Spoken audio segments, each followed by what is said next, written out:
F'5 snin in-nefqa ta' telefonati minn mobiles użati fil-Ministeru tal-Ekonomija ammontat għal kważi 241,000 euro.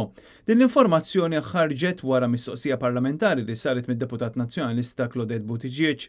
Skont l-informazzjoni li ngħatat, hemm 6 persuni fil-Ministeru ta' Chris Cardona li għandhom il-mobile phone imħallas mit-taxxi pubbliċi. Fosthom hemm il-Ministru nnifsu. Iċ-ċifra li ngħatat tfisser li bħala medja kull individwu li għandu mobile imħallas mill-Gvern, inkluż il-Ministru, qed itella kont ta' 8,000 euro fis-sena f'telefonati u messaġġi.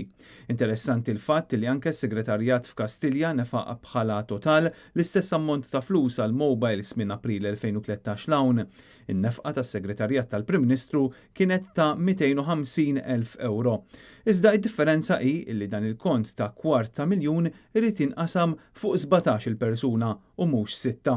Ir-risposta li ngħatat fil-Parlament tindika li hemm 17 persuna fis-Segretarjat ta' Muscat illi għandhom il-kont tal-mobile imħallas mill-Gvern.